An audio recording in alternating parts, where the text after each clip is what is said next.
अस्सलाम वालेकुम जी, क्या हाल चाल हैं आप लोगों के? ठीक ठाक हैं, खैरियत से हैं? आवाज़ क्लियर है सारे लोगों को? ये कंफर्म कर दीजिए। थोड़ा सा मेक योर प्रेजेंस फेल्ट कि आप लोग बैठे हुए हैं। चैट में अपना हाजिरी लगवाइए। ज़बरदस्त। तौसीफ़ भी हैं, फ़ारूक भी हैं, हसैन ने भी हाजिरी लगा दी, मिर्ज़ा तलहा ने भी, उसामा ने भी, सना ने भी। सना ने 2 दफ़ा अटेंडेंस लगा दी, गाशिया ने भी, और उस्मान, अरसलान, पठान, हसीब हसीब हसीब भी आज आ गए। अच्छा जी, Mustafa, good. I can see all your names. ज़बरदस्त। चलें जी, साउंड क्लियर है और स्क्रीन आपको विजिबल है। कल हमने बात की थी थोड़ी सी इसके पॉइंट ऑफ व्यू से कि हमारा जो टैक्सेशन का स्ट्रक्चर है वो कैसे काम करता है। टैक्सेशन में हम लोग हम बेसिकली डिपार्टमेंट, एफबीआर और टैक्स पेयर दोनों के पॉइंट ऑफ व्यू से चीज़ों को देख रहे होते हैं। आज हमने system of taxation in Pakistan, जो हमारी बुक का चैप्टर नंबर 1 है, उसके बारे में डिस्कशन करनी है। ये वाला जो आपका बुक का पैटर्न है, ये वाला बुक का जो चैप्टर है, ये इम्पॉर्टेंट इसलिए है कि इसमें से क्वेश्चन लाजमी बन जाते हैं। Question is framed out of this part, out of this chapter. Question is framed out of this chapter. That could be 3 to 5 marks question, but those 3 to 5 marks are still marks which we should take into consideration. Theoretically इसमें से majorly यही जो content आपकी book का ICAP की book का भी एक स्ट्रक्चर है जो ICAP ने बनाया हुआ है। उसमें आपको पता है कंटेंट्स में नंबर 1, 2, 3, 4 के साथ आ रही होती हैं चीज़ें। नंबर 1 पे ऑब्जेक्टिव ऑफ टैक्स लॉज ही होगा, नंबर 2 के और उसके आगे उसके सब पॉइंट्स होंगे। फिर नंबर 2 जो पार्ट होगा चैप्टर का वो बेसिक्स के ऊपर होगा, नंबर 3 जो होगा इंट्रोडक्शन टू डिफरेंट लॉज के ऊपर होगा, और नंबर 4 जो होगा हिस्ट्री ऑफ टैक्स लॉज के ऊपर होगा। ले जी, आगे लोग आगे। अच्छा जी, ग्रेट। कल जो डिस्कशन हुई थी उसमें अगर आप लोगों के जहन में कोई क्वेश्चन है, कोई बात है, तो पहले वो कर लें, फिर हम इस चैप्टर को स्टार्ट करते हैं। इस चैप्टर में मैंने आपको बताया कि 3 to 5 मार्क्स के क्वेश्चन आ जाते हैं ऑब्जेक्टिव्स ऑफ टैक्स लॉज में से, और इसको ध्यान से पढ़ना और इसको समझ लेना ज़रूरी है। इसलिए तो कल जितनी बात हुई थी, अगर उसमें कोई बात पूछने वाली है तो पूछ लीजिए। कल वाला लेक्चर अगर आपका मिस हो गया था तो कोई परेशानी की बात नहीं है, वो वाला लेक्चर हमने अपलोड भी कर दिया था, अपनी फेसबुक पेज के ऊपर भी अपलोड कर दिया था, और सोशल मीडिया पर भी अवेलेबल है। वो फेसबुक के अलावा आपके जूम की जो रिकॉर्डिंग आपको अवेलेबल होती है उसके ऊपर तो हो गई। अच्छा जी, टैक्सेशन होता क्या है, टैक्स इम्प्लीमेंट क्यों किया जाता है? अच्छा जी, टैक्स क्या होता है, what do we mean by tax? और उन्होंने कहा कि इसकी काफ़ी ज़्यादा डेफिनेशन हो सकती हैं। सबसे पहली डेफिनेशन तो ये है कि ये प्रोसेस है by the sovereign through its law making body to raise revenue in order to use for expenses of the government. Sovereign कौन है? Sovereign, who is sovereign? Sovereign किसको कहते हैं? आपका स्टेट सॉवरन है। स्टेट जैसे पाकिस्तान में आप कहते हैं federation of Pakistan. Federation of Pakistan एक बॉडी है, फेडरेशन ऑफ पाकिस्तान एक मुल्क है, और ये एक सॉवरन मुल्क है, ख़ुद मुख्तार है। एटलीस्ट टैक्स लगाने की हद तक ख़ुद मुख्तार है।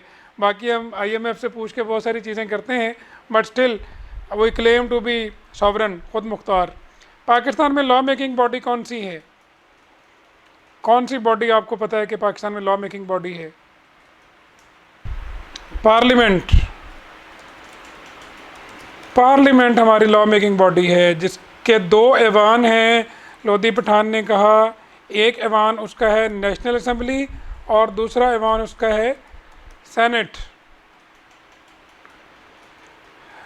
टैक्स लगाने का मकसद क्या होता है? नॉर्मली इसका मकसद होता है रेवेन्यू रेज करना, और in order to use expenses for the government, government के एक्सपेंसेस। गवर्नमेंट के एक्सपेंसेस क्या क्या होते हैं?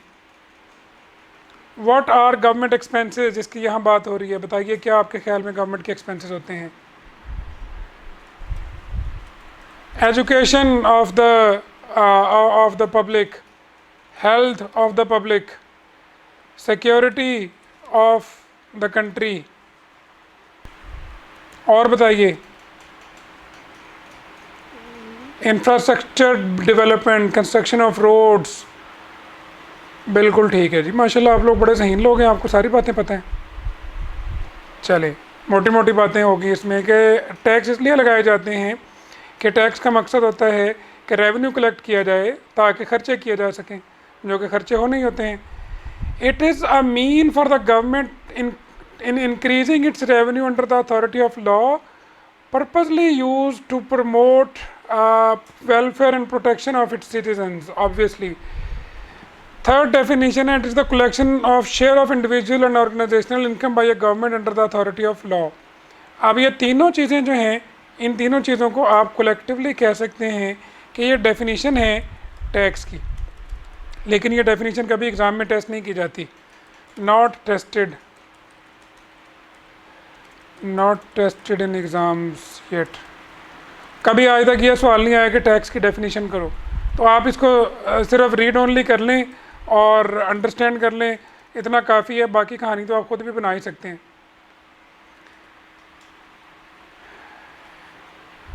इस्लाम में टैक्स सबसे पहले किसने लेना शुरू किया था? कहाँ, कब शुरू हुआ? इस्लाम की तारीख़ पढ़ें तो कहाँ आपको क्या पता चलता है? हजूर पाक सल्लल्लाहु अलैहि वसल्लम के दौर में तो ज़कात होती थी। ज़कात के अलावा टैक्स हज़रत उमर रज़ी अल्लाह ताला अन्हु ने टैक्स लेना शुरू किया। उन्होंने कहा कि मैं, क्योंकि फ़ौज उन्होंने बनाई थी, उन्होंने एक बाज़ाब्ता फ़ौज बनाई थी। बाज़ाब्ता जो फ़ौज बनाई थी, उस बाज़ाब्ता फ़ौज को तनख्वाहें देने के लिए उन्होंने टैक्स का नफाज किया था। अच्छा जी, नॉन रेवेन्यू ऑब्जेक्टिव क्या क्या होते हैं? देखो, गवर्नमेंट के पास ना मुख्तलिफ टूल्स हैं, मुख्तलिफ चीज़ें हैं जहाँ से गवर्नमेंट अपने कंट्री को प्रॉपरली चलाती है। अब मिसाल के तौर पर अगर आप बात करें पाकिस्तान में FBR के रोल की, FBR हो गया, स्टेट बैंक ऑफ पाकिस्तान हो गया, इन सब का मकसद क्या है? इन सब का मकसद ये है, आप इनको कहते हैं कि ये रेगुलेटर्स हैं, regulators. They are here to regulate something, कुछ ना कुछ रेगुलेट करते हैं। State Bank of Pakistan money flow को रेगुलेट करता है, Federal Board of Revenue taxes को रेगुलेट करता है। अब होता क्या है कि नॉर्मली तो टैक्स लगाने का मकसद होता है कि हम पैसे इकट्ठे करें लोगों से collection of revenue to run and administrate the government, इसके लिए पैसे इकट्ठे करें, to use as a tool for implementation of its policies and for fair distribution of wealth. ये 3 रेवेन्यू ऑब्जेक्टिव्स हैं। Taxes are primary revenue yielding tool of the government. The government levies taxes in order to achieve following objectives. अब ये वाला जो है ना, अगर आपसे क्वेश्चन आता है कि what are the revenue objectives of collection of taxes, तो ये रेवेन्यू बेस्ड ऑब्जेक्टिव्स हैं, revenue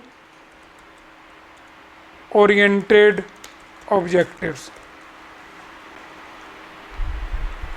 collection of revenue to run and administer the government, आपको क्लियर हो गई बात। To use as a tool for implementation of its policies, government की जो policies हैं उनको इम्प्लीमेंट करने के लिए गवर्नमेंट टैक्स लगाती है। नॉन रेवेन्यू और रेवेन्यू में मैं बताता हूँ जी फ़र्क क्या है। बिल्कुल आपने बहुत अच्छा सवाल किया। रेवेन्यू ऑब्जेक्टिव तो सिंपल है बात कि जी ये रेवेन्यू ऑब्जेक्टिव है, इसका मकसद पैसे इकट्ठे करने हैं। हमने टैक्स की एक शरह रखी हुई है कि जब भी किसी का प्रॉफिट होगा तो वो 29% उसके ऊपर टैक्स देगा, ठीक है। अब उसके ऊपर हमने 4% और लगा दिया कि अगर आप बैंक हैं और आपने 500 मिलियन से ज़्यादा का प्रॉफिट अर्न किया है तो आप मज़ीद टैक्स भी देंगे जी, ऊपर भी टैक्स देंगे 4%। उसका प्योरली रेवेन्यू ऑब्जेक्टिव है। स्पेसिफिकली बता दिया कि ये पैसे ज़्यादा आपसे इसलिए ले रहे हैं क्योंकि रेवेन्यू शॉर्टफॉल आ रहा है, हमें पैसे चाहिए। लेकिन नॉन रेवेन्यू क्या होता है? मिसाल के तौर पर हम कहते हैं कि जी पाकिस्तान में जो तंबाकू है, टोबैको, इसकी कंजम्पशन कम होनी चाहिए, ये सेहत के लिए नुकसानदेह चीज़ है, कैंसरस है, तो ये कम इसकी कंजम्पशन होनी चाहिए। तो हम क्या करते हैं, हम टोबैको के ऊपर कस्टम ड्यूटी और इनकम टैक्स बढ़ा देते हैं, ढेर सारा बढ़ा देते हैं।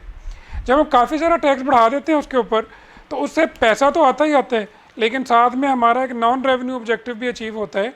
और जो नॉन रेवेन्यू ऑब्जेक्टिव हमारा क्या था कि लोग तंबाकू कम इस्तेमाल करें, ज़्यादा महंगा हो जाएगा तो कम लोग इस्तेमाल करेंगे, ठीक है, ये नॉन रेवेन्यू ऑब्जेक्टिव है। इसी तरह से एक रेवेन्यू ऑब्जेक्टिव है कि अच्छा लोगों को टैक्स लगाओ, उनसे पैसे लेंगे। नॉन रेवेन्यू ऑब्जेक्टिव ये होता है कि अच्छा अगर आप पंजाब में इंडस्ट्री लगाओगे तो स्टैंडर्ड रेट ऑफ टैक्स लगेगा 29% उसके प्रॉफिट्स के ऊपर। अगर यही वाली इंडस्ट्री आज़ाद कश्मीर में जाके लगा लोगे तो 5 साल के लिए कोई टैक्स नहीं है, टैक्स हॉलीडे उसके लिए वर्ड यूज़ किया जाता है, टैक्स हॉलीडे, आपको टैक्स हॉलीडे मिल जाएगा। टैक्स हॉलीडे क्यों मिलेगा? आप आज़ाद जम्मू एंड कश्मीर में जाके इंडस्ट्री लगा लो, या फिर आप बलूचिस्तान में जाके इंडस्ट्री लगा लो, ये नॉन रेवेन्यू ऑब्जेक्टिव हो गया ना। अब आज़ाद जम्मू एंड कश्मीर में या बलूचिस्तान में इंडस्ट्री लगेगी तो क्या होगा, वहाँ के लोगों को एम्प्लॉयमेंट मिलेगी, वहाँ के लोगों को रोज़गार के मौके ज़्यादा हो जाएंगे, फिर वहाँ पर अच्छी प्रोडक्ट बनना शुरू हो जाएगी, वहाँ पर इंफ्रास्ट्रक्चर चला जाएगा, रोड चले जाएंगे, सारा कुछ होगा। तो ये नॉन रेवेन्यू ऑब्जेक्टिव होता है। लेकिन ये पहले जो 3 लिखे हुए हैं ये प्योरली रेवेन्यू ऑब्जेक्टिव्स हैं कि गवर्नमेंट के ये रेवेन्यू ऑब्जेक्टिव्स हैं और ये नॉन रेवेन्यू हैं। अक्सर औकात एग्ज़ाम में सवाल ये आता है, describe any 3 non revenue objectives of the taxation, describe any 4 revenue non revenue objectives, तो वो हमें बताना पड़ता है इस तरह की चीज़ों को।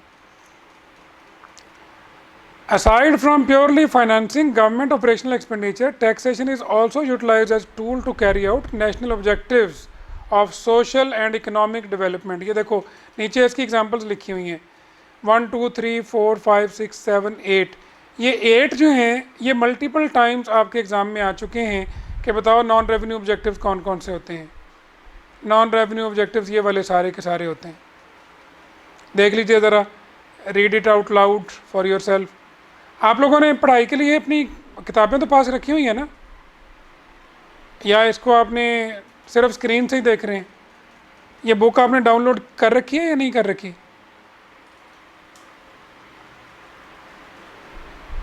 तो इसका ये वाला चैप्टर आपने प्रिंट किया हुआ है? बुक नहीं है, नहीं है, नहीं है। अच्छा फिर इसका कुछ करें ना, आप लोगों के पास कोई इसका जो है ना वो होना चाहिए ना, कुछ राइटिंग में कुछ आपके पास, चलो कुछ बुक ना हो तो नोटबुक तो हो।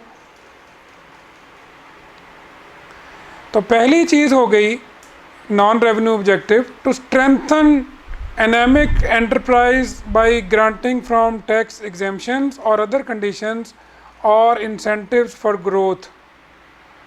एनामिक क्या होते हैं? जो इतने अभी बहुत ज़्यादा प्रॉस्परस नहीं हुए होते, तो गवर्नमेंट एक नॉन रेवेन्यू टूल के तौर पर यह भी करती है कि उनको टैक्स में थोड़ी छूट दे देते हैं। तो सिर्फ ने रिक्विजिशन भेज दी है, चलें गुड है। होता क्या है, जैसे अभी गवर्नमेंट्स क्या करती हैं, आईटी इंडस्ट्री जो है ना उसको प्रमोट करने के लिए जो बांग्लादेश की गवर्नमेंट है वो जितनी आप बाहर से रेवेन्यू कलेक्ट करते हैं, आईटी कंपनी है आप, और आपने बाहर से 100 मिलियन की अगर डॉलर्स मंगवाए हैं तो प्लस वो 10% खुद भी देते हैं, in addition to whatever you receive from abroad. Government देती है कि आपने 10 मिलियन बाहर 100 मिलियन बाहर से मंगवाया, आपने आईटी की सर्विसेज दी लोगों को, लोगों ने आपको 100 मिलियन भेजा, उसकी तो टैक्स छूट है बिल्कुल, उसके ऊपर कोई टैक्स नहीं आपने देना, प्लस आपकी गवर्नमेंट आपको 10 मिलियन जेब से भी देगी। क्या मकसद क्या है इससे? इससे क्या अचीव होगा लॉन्ग टर्म में? लॉन्ग टर्म में क्या अचीव होगा? लॉन्ग टर्म में ये अचीव होगा कि बांग्लादेशी बच्चे आईटी की तालीम हासिल करना शुरू कर देंगे। बांग्लादेशी बच्चे, क्योंकि आईटी में जॉब्स बढ़ेंगी, जब आईटी सेक्टर में जॉब्स बढ़ेंगी, सॉफ्टवेयर हाउसेस ज़्यादा से ज़्यादा बनेंगे तो उनको लोगों की ज़रूरत होगी, फिर वो लोग पढ़ना शुरू करेंगे, फिर जब लोगों ने पढ़ना होगा तो उसके लिए एजुकेशनल इंस्टीट्यूट चाहिए होंगे, जब एजुकेशनल इंस्टीट्यूट चाहिए होंगे तो उसके लिए उस्ताद चाहिए होंगे। क्या ख्याल है? एक गवर्नमेंट ने सिर्फ इंसेंटिव दिया कि आप बाहर से आईटी के ज़रिए पैसे मंगवाओ, आईटी की सर्विसेज दो, उसके पैसे बाहर से आएंगे और आप उन पैसों के एवज साथ साथ हमसे अलग पैसे भी ऊपर से लो। तो जाहिर है एक इंडस्ट्री को ऐसे ही प्रमोट किया जाता है ना। बात समझ आएगी आपको? बर्रे सगीर पाको हिंद में मुग़ल बादशाह हुकूमत करते थे। तो जब मुग़ल बादशाह हुकूमत करते थे तो वो मुशायरे और शेर व शायरी को बड़ी ज़्यादा पजीराई देते थे। उससे ये हुआ कि हमारे यहाँ बड़े बड़े नामवर किस्म के शायर और अदीब पैदा हुए। मिर्ज़ा गालिब, मीर तकी मीर, मिर्ज़ा सौदा, वो जनाब जोश मली आबादी, पता नहीं कौन कौन नाम, उस्ताद मोमिन ख़ान मोमिन, नाम लें किसी का। क्यों इतने शायर बने लोग, क्यों इतने लोगों ने शायरी शुरू की? क्योंकि पता था कि शेर व शायरी करेंगे तो बादशाह से वजीफ़ा मिलेगा। तो ये तो गवर्नमेंट का काम है, गवर्नमेंट जिस तरफ लगा दे। आपने कोई सुना कि मुग़लों के दौर में कोई बड़े जनाब जर्री किस्म के सिपा सलार पैदा हुए, कोई जनाब बड़े उस वक़्त साइंसदान पैदा हुए जिन्होंने कोई हथियार बना लिए, कोई बारूद बना लिए, कोई उन्होंने जनाब कोई जंगो जदल में इस्तेमाल होने वाली चीज़ें बना लीं, या कोई बड़े जोग्राफिया दान पैदा हो गए जिन्होंने जोग्राफियाई सरहदें अपनी महफूज कर ली? नहीं, क्योंकि बादशाह उनकी पजीराई नहीं कर रहे थे। तो ये गवर्नमेंट के पास टैक्स या रकम जो होती है वो एक टूल के तौर पर होती है। आप जिसको प्रमोट करना चाहते हैं उससे टैक्स की वसूली कम कर दें, उसको कह दें टैक्स में छूट है, जेब से कुछ पैसे देना शुरू कर दें, वो इंडस्ट्री फल फूल जाएगी।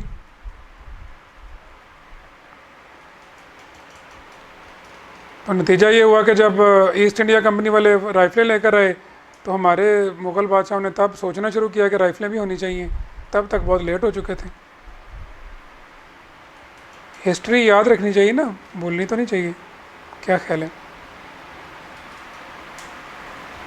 यस, नुमान ने बिल्कुल सही कहा। जैसे आजकल हमारे वज़ीर आज़म का एक मिशन था कि मैंने कितने 1 लाख घर बनाने, यानी 1 लाख घर बनाना था, 1 करोड़ नौकरियां देनी थी। तो उसके लिए उन्होंने कंस्ट्रक्शन इंडस्ट्री को एक स्पेसिफिक पैकेज दिया हुआ है। आपके पास अनटैक्सड मनी है, ब्लैक पैसा है, ले आओ जी उसको जनाब, ले आओ और हम उसको यहाँ जनाब आपको घर बनाने में हेल्प करते हैं, हम आपको बैंक सस्ते कर्जे दे रहे हैं घर बनाने के लिए, अपार्टमेंट्स के प्रोजेक्ट लॉन्च हो रहे हैं। तबाही आई हुई है कंस्ट्रक्शन सेक्टर में। तबाही से मुराद ये है कि बड़ी ज़्यादा तरक्की हो रही है कंस्ट्रक्शन सेक्टर में, गवर्नमेंट ने टैक्स में छूट दे दी है इसलिए। तो ये टूल है गवर्नमेंट के पास। नंबर 2, मुग़ल बादशाहों वाली बात आपको समझ आई? देखो एग्जांपल के साथ बताया था आपको इसलिए। To protect local industries against foreign competition by increasing local import taxes. Example दो इसकी कोई आप लोग। हम क्या करते हैं, हम नॉर्मली, हम तो वैसे बहुत ज़्यादा इसमें नहीं है, लेकिन कुछ कंट्रीज़ ये करते हैं कि अगर आपने एक कोई चीज़ जो पाकिस्तान में बनती है, जैसे कार है, पाकिस्तान में कार अगर पाकिस्तान में बनती है तो उसकी प्राइस बहुत कम होगी। अगर आप कार बहुत कम से मुराद उसके मुकाबले में जो बाहर से आनी है, अगर आप इंपोर्टेड कार लेंगे तो उसके ऊपर इतनी ड्यूटीज़ होंगी कि वो वैसे ही आपको बारे में नहीं आएगी। नॉर्मली यही होता है कि हमारी लोकल इंडस्ट्री जो है उसको बचाया जाए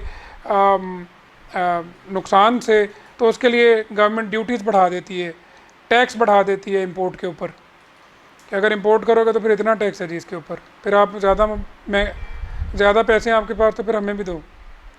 मोबाइल फ़ोन पर भी टैक्स है, बिल्कुल सही कहते हैं आप। As a bargaining tool in trade negotiation with other countries. Bargaining tool क्या होता है? हम चाइना के साथ या दूसरे मुल्कों के साथ जब भी डील करते हैं, उनके साथ कोई ट्रांजेक्शन करते हैं, तो हम कहते हैं अच्छा ठीक है, अगर आपके कारखानादार पाकिस्तान में आके कारखाना लगाते हैं तो हम उनको जी टैक्स में ये छूट देंगे या हम उनको ये टैक्स कम कर देंगे। तो दुनिया भर से लोग पाकिस्तान में आके मैन्युफैक्चरिंग करें चीज़ों की, उसके लिए जब हम उनको इंसेंटिव देंगे तो टैक्स हमारे लिए नॉन रेवेन्यू ऑब्जेक्टिव के तौर पर आ जाएगा। हम टैक्स की तो छूट दे रहे हैं, तो फिर हमें फ़ायदा क्या हो रहा है?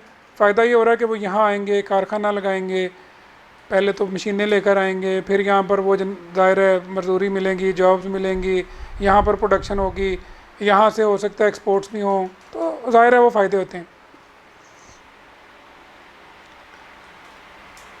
To counter the effect of inflation और depression, to counter the effect of inflation और डिप्रेशन। इन्फ्लेशन और डिप्रेशन में क्या होता है, जब इन्फ्लेशन ज़्यादा हो जाता है, लोगों के पास पैसे ज़्यादा आ जाते हैं, तो इसमें स्टेट बैंक भी कारआमद आता है। वो भी बैंकों से कहता है जी पैसे हमें जमा करा दो जो एक्सेस आपके पास हैं, और एफबीआर भी अपने टैक्स ज़रा तेज़ कर देता है। डिप्रेशन होता है इन्फ्लेशन का उलट, मार्केट में पैसा ज़्यादा आ जाए तो इन्फ्लेशन हो जाता है, पैसा अपनी वैल्यू लूज़ करना शुरू कर देता है। डिप्रेशन होता है कि मार्केट में पैसा कम है, लोगों के पास इन्वेस्टमेंट अपॉर्चुनिटीज़ ज़्यादा हैं, पैसा कम है, तो फिर डिप्रेशन आ जाता है। इन दोनों में टैक्सेस प्ले करते हैं अपना part. To reduce inequalities in distribution of wealth, ये बोथ रेवेन्यू और नॉन रेवेन्यू दोनों किस्म का ऑब्जेक्टिव है। यहाँ पर भी आपने पढ़ा था और यहाँ पर भी आपने इसको पढ़ लिया, दोनों जगहों पर ये काम आ रहा है। इनइक्वालिटीज़ ऑफ वेल्थ यही होती है ना कि हम ऐसे इलाकों में इंडस्ट्री को ले जाएं जो कि बहुत ज़्यादा डेवलप्ड इलाके नहीं हैं, तो उससे ज़रा एक ऐसी फ़िज़ा क्रिएट हो जाएगी कि वहाँ के लोगों के पास भी रोज़गार सब कुछ आ जाएगा।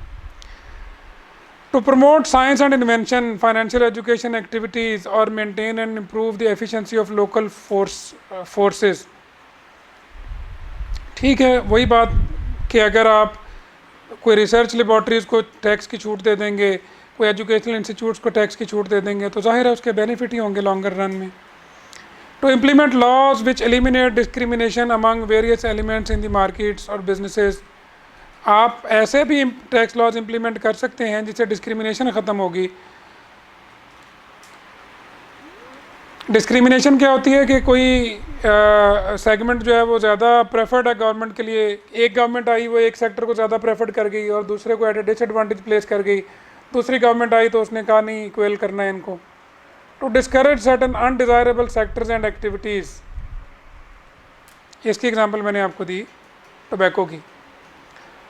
टोबैको इंडस्ट्री के साथ गवर्नमेंट का, एफबीआर का लव हेट रिलेशनशिप है। लव हेट रिलेशनशिप समझते हैं ना, रख भी नहीं सकते छोड़ भी नहीं सकते, इसको लव हेट रिलेशनशिप कहते हैं। सबसे ज़्यादा जो टैक्स जमा करवाती हैं कंपनियां वो टोबैको कंपनीज जमा करवाती हैं।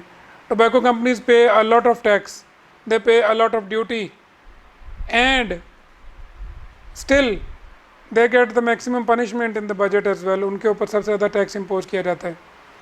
And the irony is that tobacco causes cancer,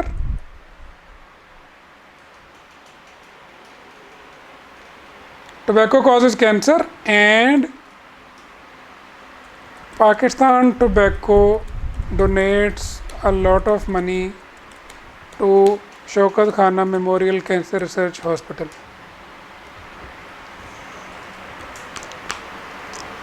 ये कैंसर का चक्कर है, ये पैसे का चक्कर है।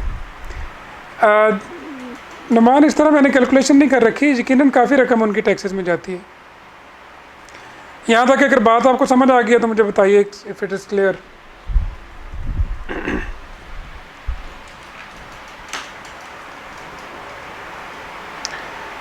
एक दो तीन चार पाँच छः सात आठ नॉन रेवेन्यू ऑब्जेक्टिव्स आपको क्लियर हैं जी?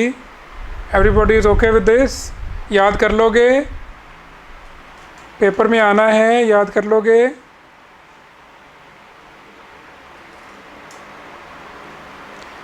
इस तरह से भी सवाल आ सकता है कि tax on salary income revenue है या नॉन रेवेन्यू ऑब्जेक्टिव है?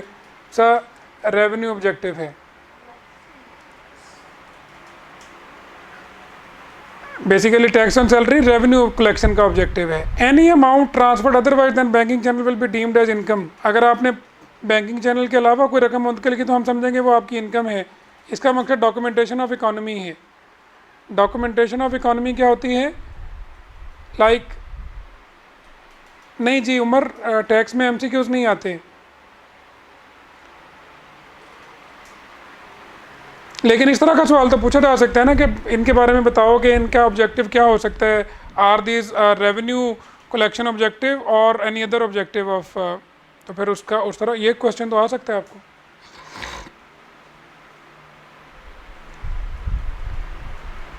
Tax on movable assets of tax payers, fair distribution of wealth. Higher tax on import of luxury goods, इसका ऑब्जेक्टिव क्या है? अननेसेसरी गुड्स की इंपोर्ट के ऊपर पाबंदी लगाना। Allowability of expenditure of research and development, कि अगर रिसर्च एंड डेवलपमेंट का एक्सपेंडिचर करोगे तो हम टैक्स में उसको खर्चा मान लेंगे आपका, कि आपका खर्चा हुआ है, तो ये रिसर्च एंड डेवलपमेंट को प्रमोट करने वाली बात है। ज़ीरो रेटिंग ऑन एक्सपोर्ट्स, इसका मकसद प्रमोशन ऑफ एक्सपोर्ट्स है। एक्सपोर्ट्स किसी कंट्री के लिए क्यों वाइटल होती हैं? Why are exports vital? आपने बताना है। बैलेंस ऑफ पेमेंट्स मुस्तफ़ा कह रहे हैं। मुस्तफ़ा बैलेंस ऑफ पेमेंट आप हमें समझाएंगे भी, हम इतने पढ़े लिखे लोग नहीं हैं। एक्सपोर्ट से पैसा आता है, नुमान कह रहे हैं।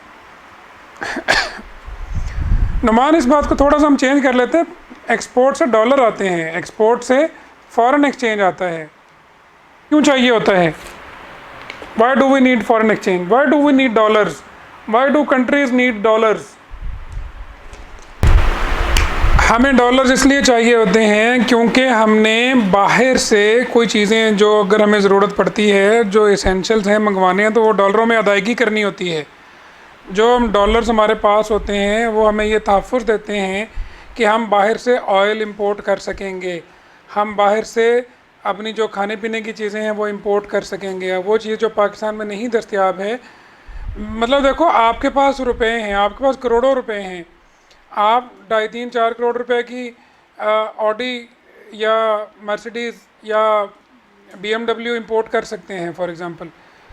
तो आप डॉलर तो नहीं देते ना स्टेट बैंक को, आप तो स्टेट बैंक को रुपए देते हैं कि ये रुपए हैं जी, ये बाहर भेज दो और इनके मुझे गाड़ी ले दो। स्टेट बैंक वो रुपए अपने पास रख के आगे डॉलर भेजता है।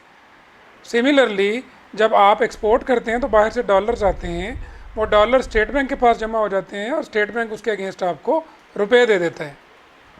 तो this is how it works. ठीक है जी, यहाँ तक क्लियर है। ये आगे जाके बातें आ जाएंगी। Tax as a means of development में डेवलपमेंट क्या होती है? डेवलपमेंट मीन्स जो आपकी कंस्ट्रक्शन होनी होती हैं, रोड्स बनने होते हैं, फ्लाईओवर बनने हैं, पुल बनने हैं, अंडरपासेस बनने हैं, फैसिलिटेट करना है आपने। Taxes are one of the main sources for development. This is not because revenue collected by the state is used on development projects. Rather, tax can be used in many different ways for development of the country. जिसकी examples कुछ नीचे दे रखी हैं। ये भी ऐसे ही question पूछा जा चुका है एग्ज़ाम में, और ऐसे ही पूछा जाएगा भी आपसे अगर पूछा जाता है कि tax is a means of development explain, तो फिर आपको जो है ना बताना पड़ता है कि अच्छा ये ऐसे है।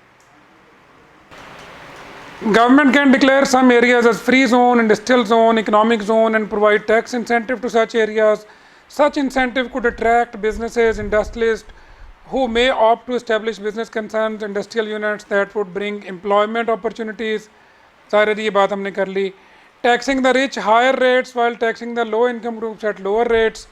जाहिर है इससे बेहतरी आएगी। Imposition of high custom duty rates on luxury items or kind of items which are also manufactured in Pakistan.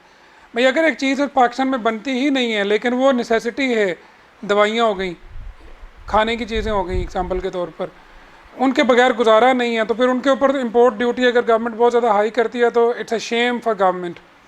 लेकिन अगर आप एस क्लास मर्सिडीज़ मंगवाना चाहते हैं और गवर्नमेंट उसके ऊपर डबल ड्यूटी कर देती है तो और आप फिर भी पैसे दे के मंगवाते हैं, तो there is no shame on government, rather the shame is on the person importing, जो कि इतने पैसे खर्च करके बाहर से गाड़ी मंगवा रहे हैं जिसकी उसको कोई ज़रूरत भी नहीं है सच।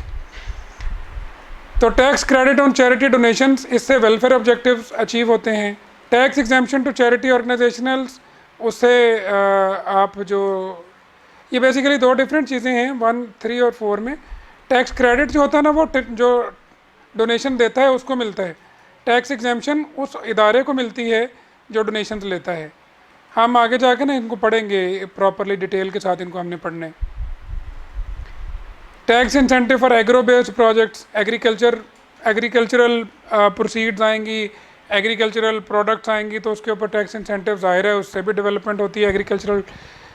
मैंने आपको मुग़ल बादशाहों वाली एग्जांपल दे के एक चीज़ एक ना समझेंगे, एक बात समझा दी है as a rule of thumb, government जिस चीज़ की सरपरस्ती करना शुरू कर देती है वो चीज़ फल फूल जाती है। गवर्नमेंट जिस चीज़ से हाथ उठा लेती है वो फिर फलती फूलती नहीं है।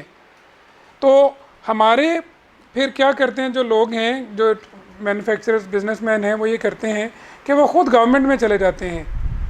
शुगर मिल्स के मालिकान हैं तो वो गवर्नमेंट में चले जाते हैं ताकि गवर्नमेंट कभी भी शुगर मिल्स के ऊपर से अपना हाथ ना उठाए। ठीक है। टेक्सटाइल मिल्स के जो मालिकान हैं वो गवर्नमेंट में चले जाते हैं ताकि गवर्नमेंट का हाथ टेक्सटाइल के ऊपर रहे। सो ये ज़रा एक थोड़ा सा एक डिफरेंट डिस्कशन हो जाती है, लेकिन जहाँ गवर्नमेंट का रहेगा अमल दखल, गवर्नमेंट सरपरस्ती करती रहेगी वहाँ पर। अच्छा जी, टैक्सेस दो किस्म के हैं मेजरली, इसके बारे में बात कर लें। आपके डायरेक्ट टैक्सेस हैं और आपके इनडायरेक्ट टैक्सेस हैं।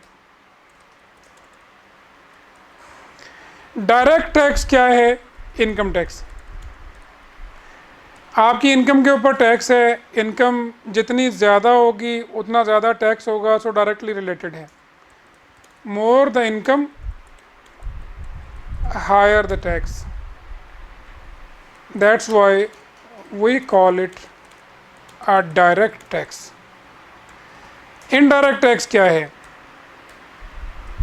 इनडायरेक्ट टैक्स है no specific relation to income, rather related to spending. For example, number 1, sales tax. Sales tax क्या होता है? You purchase a toothpaste for 100 and pay 17 for sales tax, and the entire toothpaste costs you 117. 100 for manufacturer and 17 for government. Government कहती है आप ये जो toothpaste ख़रीद रहे हैं ये अय्याशी है, लिहाजा इस अय्याशी के आप हमें टैक्स दें। ये इनडायरेक्ट टैक्स हो गया। अब देखो इसका कोई ताल्लुक़ नहीं है इस बात से कि आप कितने पैसे कमाते हैं कितने नहीं कमाते हैं। अगर आपने टूथपेस्ट परचेज़ किया तो आपने टैक्स देने, दिस इज़ इनडायरेक्ट टैक्स। कमाने से तो कोई ताल्लुक़ नहीं हुआ ना, स्पेंडिंग से ताल्लुक़ हुआ। इनडायरेक्ट टैक्स की और एग्जांपल दो आप लोग, और एग्जांपल तो आप लोग सोचें और बताएं, जल्दी बताएं। वैल्यू एडेड टैक्स तो और सेल टैक्स एक ही बात है। टोल टैक्स कहा है कि लोधी ने? टोल टैक्स नहीं होता लोधी, टोल टैक्स होता है। टोल टैक्स जो आप रोड्स का टोल पे करते हैं। अब गवर्नमेंट हमारी क्या करती है? गवर्नमेंट हमारी ज़्यादातर जो मंसूबे बनाती है वो बीओटी बेसिस पर बनाती है। बीओटी क्या होता है? Build, operate and transfer. कहने का मतलब ये है कि आप रोड बनाओ, आप कंस्ट्रक्ट करो अपने खर्चे पे रोड, ठेकेदार को गवर्नमेंट कहती है। Construct a road, operate it for like 15 years and collect the toll, then transfer it to the government back। फिर गवर्नमेंट का क्या होता है? गवर्नमेंट का खर्चा नहीं लगता इसके ऊपर। गवर्नमेंट कहती है जी आप रोड बना लो, जैसे मोटरवेज बने हैं ना, कई मोटरवेज जो हैं वो टोल बीओटी बेसिस पर बने हैं। आप बिल्ड करो, ऑपरेट करके ट्रांसफ़र कर देना। बिजली घर जो लगे हैं चाइनीज़ कंपनी ने जो लगाए हैं 25-25 साल के लिए वो चलाएंगे, उसको भी बीओटी बेसिस पर बनाया गया है। Toll tax. और बताओ इनडायरेक्ट टैक्स कौन से होते हैं? जल्दी बताओ। एक्साइज टैक्स, जिसमें प्रोफेशनल टैक्स आता है, जिसमें प्रॉपर्टी टैक्स आता है। इंटरेस्ट रेट्स नहीं, इंटरेस्ट रेट्स टैक्स नहीं है ऐसा ना। इस तरह के और बेशुमार टैक्सेस हैं जो यहाँ मेंशन कर दी हैं। ये आपको बता दिया डायरेक्ट टैक्स और इनडायरेक्ट टैक्स के बारे में। ये वाला टॉपिक हम अभी डिस्कस कर रहे थे। दूसरे वाला टॉपिक अभी हमने बीच में से स्किप किया है। Direct tax primarily comprise of income tax. Tax is levied generally on the net income of tax payer earn during a tax year computed by applying the specific rates. करेंगे बात आगे जाके, अभी तक के लिए सिर्फ इतना कॉन्सेप्ट काफ़ी है कि salary, rental income, business income, capital gains, income from, ये जो चीज़ लिखी है ना, इसको हम 5 हेड्स ऑफ इनकम भी कहते हैं। These are 5 heads of income. Tax office department ये कहता है, टैक्स लॉ ये कहता है कि आपकी इनकम जो भी साल में आपने अर्न की है वो इनमें से किसी ना किसी उसमें फॉल करती होगी हेड में, इनके अलावा कुछ नहीं होगा। या तो वो सैलरी इनकम होगी, या बिज़नेस इनकम होगी, इनकम फ्रॉम प्रॉपर्टी होगी, या बिज़नेस इनकम होगी, या कैपिटल गेन्स होंगे, या इनकम फ्रॉम अदर सोर्सेज होंगे। और आपने घबराना नहीं है, एक एक के ऊपर हमारा एक एक चैप्टर है स्पेसिफिक। बिज़नेस के ऊपर तो 2 चैप्टर्स हैं जो हमने आगे जाके पढ़ने हैं। इसके अलावा ये टैक्सेस के नीचे डिटेल दी हुई है। कैपिटल वैल्यू है, जब भी आप प्रॉपर्टी ट्रांसफ़र करते हैं कैपिटल वैल्यू टैक्स पे करते हैं। इनडायरेक्ट टैक्सेस जो होते हैं इनमें कस्टम ड्यूटी है, जो गुड्स इंपोर्ट की जाती हैं उनके ऊपर कस्टम ड्यूटी लगाई जाती है, in addition to sale tax and income tax. Federal excise duty है, कुछ चीज़ें उनके ऊपर जो है ना वो सेल टैक्स की बजाय फेडरल एक्साइज ड्यूटी इम्पोज की जाती है। जैसे सेल टैक्स और फेडरल एक्साइज ड्यूटी में फ़र्क ये है कि सेल टैक्स जो होता है ना हमेशा वैल्यू की बेसिस पर होता है। Sales tax is on value. मिसाल के तौर पर जी अगर 100 रुपये की चीज़ बेची है तो उसके ऊपर 17 रुपये का सेल टैक्स आपने जमा कराना है। फेडरल एक्साइज ड्यूटी भी ऐसे ही होती है, लेकिन फेडरल एक्साइज ड्यूटी जो होती है ना ये वेट या क्वांटिटी की बेसिस पर होती है। नॉर्मली आपने कितना वॉल्यूम बेचा इस चीज़ का उसके ऊपर इतनी ड्यूटी है। आपने कितने, जैसे स्टील है, स्टील टनेज में उसका हमेशा हिसाब होता है। जैसे ये घी है, बनास्पति घी, ये भी हमेशा ऐसे ही वेट वॉल्यूम में उसका जाता है। अब बनास्पति घी को उन्होंने सेल टैक्स से कर दिया है, सेल टैक्स इम्प्लीमेंट उसके ऊपर, पहले इसके ऊपर एक्साइज ड्यूटी ही थी। बहुत ज़्यादा डिटेल में जाने की ज़रूरत नहीं है, फेडरल एक्साइज ड्यूटी आपके सिलेबस में शामिल नहीं है। फेडरल एक्साइज ड्यूटी के बारे में जो डिस्कशन है ये आपके सीफैप में जाके है, यहाँ पर नहीं है। यहाँ पर सिर्फ इतनी बात है, harmonised commodity description and coding system. ये क्या है, इसको जो है ना इसको भी मैं एक्सप्लेन करता हूँ आपको। HS code, harmonised commodity description and coding system. Basically क्या होता है कि दुनिया ने ना, पूरी दुनिया ने हार्मोनाइज कर लिया आपस में कि अगर एक आइटम, मिसाल के तौर पर आपने फ्रूट, ऑरेंज, किन्नू पाकिस्तान से एक्सपोर्ट किया, रशिया में इंपोर्ट किया जा रहा है, तो इसको एक HS कोड लगेगा। US वालों को भी, यानी जो आपकी रशिया है, USSR वाले, उनको भी पता होगा। खैर वो USSR तो नहीं रहा, रशिया अब हो गया। चलो, रशिया के स्पेलिंग क्या होते हैं? RU के साथ होते हैं। रशिया और पाकिस्तान दोनों को पता होगा कि ये जो किन्नू है इसका HS कोड कोई इस तरह का है। फॉर एग्ज़ाम्पल दे रहा हूँ, किसी को बॉदर करने की ज़रूरत नहीं होगी कि खोल के देखे कंटेनरों को कि कंटेनर के अंदर क्या है। पाकिस्तान की और उनकी जो बॉडीज़ हैं, उन्होंने जो ट्रेड बॉडीज़ हैं, उन्होंने जब बंद करके भेज दिया आपका कंटेनर, तो उसके अंदर यही चीज़ है, HS कोड से पता चल जाएगा, उसी की बेसिस पे ड्यूटी लग जाएगी।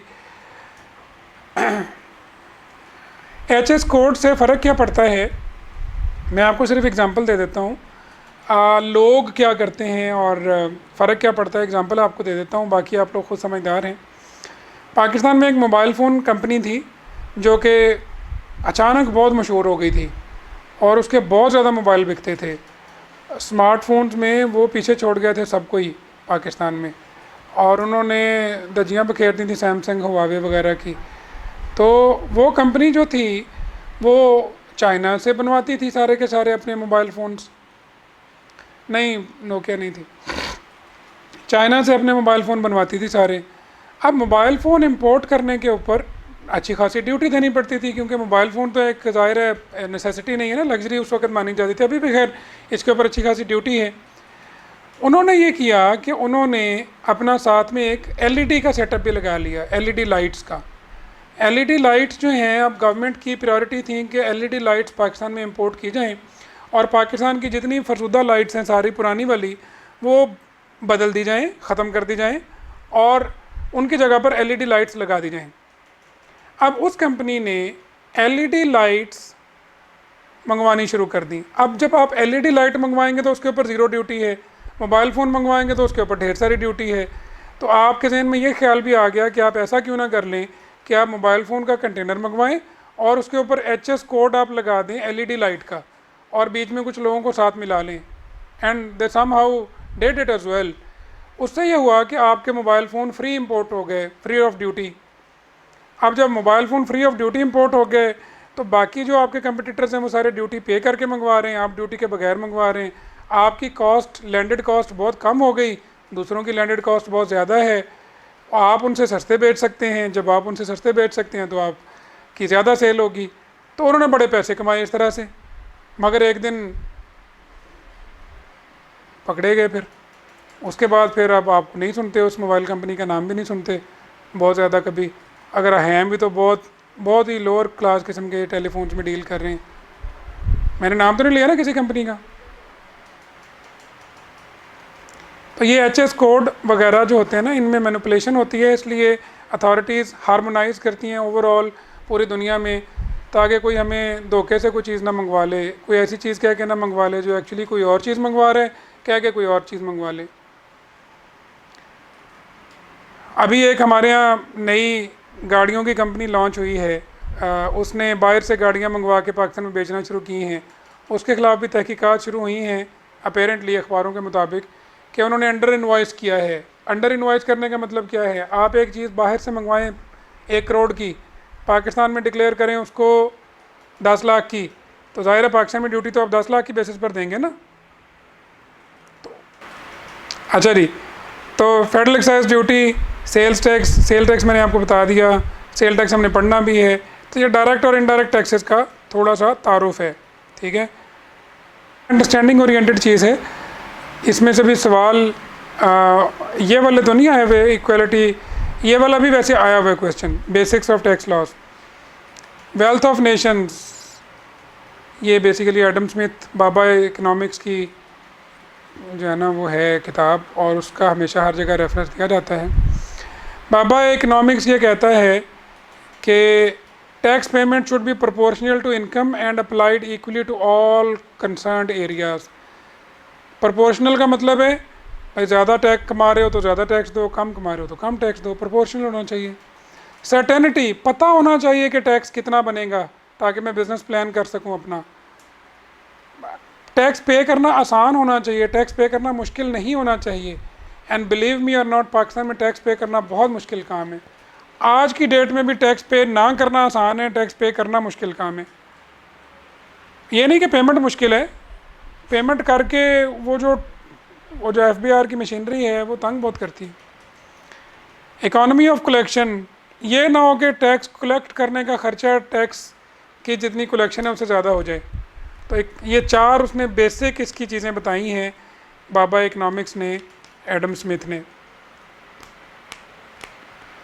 हमारे यहाँ टैक्स कलेक्ट करने के लिए जितने लोग अपॉइंटेड हैं, जो ऑफिसर्स हैं, वो सारे के सारे CSS करके आए हुए हैं, CSS ऑफिसर्स हैं। कोई रैशनल नहीं है इस चीज़ का कि वो क्यों ज़रूरी हैं कि वो CSS ऑफिसर्स ही हों, मतलब there is no need to be CSS officers, कोई भी टैक्स कलेक्ट कर सकता है, कुछ और उसका यार्डस्टिक होना चाहिए। प्रिंसिपल क्यों टैक्स लगाए जाते हैं? बेनिफिट प्रिंसिपल है, जो लोग ज़्यादा बेनिफिट ले रहे हैं वो ज़्यादा टैक्स दें, जो कम बेनिफिट ले रहे हैं वो कम टैक्स दें। गवर्नमेंट के बेनिफिट्स क्या होते हैं? रोड्स का, इंफ्रास्ट्रक्चर का, गवर्नमेंट की ड्यूटीज़ का, कम ड्यूटी लगाने का, गवर्नमेंट आपको कन्वीनियंट माहौल प्रोवाइड करती है बिज़नेस करने के लिए, उसका ये गवर्नमेंट आपको प्रोवाइड करती है। तो जो बेनिफिट ज़्यादा ले रहा है वो ज़्यादा टैक्स देगा, जो कम ले रहा है वो कम टैक्स देगा। एबिलिटी टू पे प्रिंसिपल भी है कि आपकी एबिलिटी टू पे भी होनी चाहिए। ये ना हो कि ये एक पर्सन जिसकी एबिलिटी टू पे नहीं है आप उसको टैक्स चार्ज कर दें, जो जितना अफोर्ड कर सकते हैं उससे उतना ही टैक्स लें। और फिर इक्वल डिस्ट्रीब्यूशन ये कहता है कि आप जो टैक्स इकट्ठा कर रहे हैं, इनकम, वेल्थ एंड ट्रांजैक्शन में भी tax at fix percentage, that is people who earn more and spend more should pay more taxes but not pay at higher rate of taxes. किया जा सकता है लेकिन पाकिस्तान में ऐसा है नहीं। अगर आप ज़्यादा कमाते हैं तो आपके रेट भी बढ़ जाते हैं।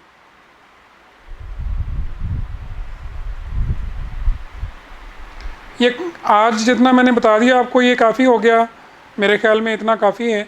ये जो काइंड्स ऑफ टैक्सेस है ना, प्रोपोर्शनल, रिग्रेसिव और प्रोग्रेसिव और कैरेक्टरिस्टिक्स ऑफ टैक्स लॉस, ये इंशाल्लाह कल इसके ऊपर बात करेंगे। और फिर हम चैप्टर 4 इंशाल्लाह कल शुरू करेंगे। इसके साथ हमें क्रैमिंग करना होगी या बुक की बात अपने वर्ड्स में लिखी जा सके। आप बुक की बात अपने वर्ड्स में लिख सकते हैं नुमान, क्रैमिंग की बिल्कुल भी कोई ज़रूरत नहीं है। अच्छा चलें, ग्रेट। अगर आपने पढ़ी हुई हैं तो आप इसको पढ़ लीजिएगा, रिग्रेसिव प्रोग्रेसिव टैक्सेस को, तो हम चैप्टर 4 शुरू कर लेंगे। लेकिन फिर भी एक दफ़ा मैं आप लोगों के साथ इसको डिस्कस लाजमी करूँगा। आज जो पढ़ा उसमें से कोई सवाल, आज जितना हमने पढ़ा उसको आपने एंजॉय किया? Were you mentally present here? आज जो आपने पढ़ा उससे आपके इल्म में इजाफा हुआ? देखो मकसद ना पेपर पास करना तो है ही, वो तो डेफिनेट मकसद है हमारा, लेकिन हम अगर इकट्ठे होकर पढ़ेंगे और आप यहाँ मेरे साथ बैठेंगे घंटा डेढ़ डेली, तो इंशाअल्लाह ताला आपको उसका सिर्फ पेपर पास करने का बेनिफिट नहीं होगा। मेरा मकसद हमेशा स्टूडेंट का माइंड का होराइज़न वसी करना भी होता है। हम ICAP की बुक फॉलो करेंगे काशिफ, लेकिन बहुत सारी चीज़ों के लिए मैं आपको अपने सेल्फ प्रिपेयर्ड नोट्स दूंगा, मेरे पास हैं नोट्स बनाए हुए हैं। रिकॉर्डिंग वाला इशू तो सिर्फ इंशाल्लाह आज हल कर देते हैं। डॉक्यूमेंटेशन ऑफ इकॉनमी उसामा क्या होती है कि डॉक्यूमेंटेशन ऑफ इकॉनमी बड़ा इंपॉर्टेंट टॉपिक है। कल याद करोएगा, पहली बात इसके ऊपर ही करेंगे। इसके ऊपर 5-7 मिनट की तकरीर बनती है। ठीक है जी, फिर आज के लिए इजाज़त। इंशाल्लाह फिर कल मुलाकात होती है। खुदा हाफिज़। Thank you.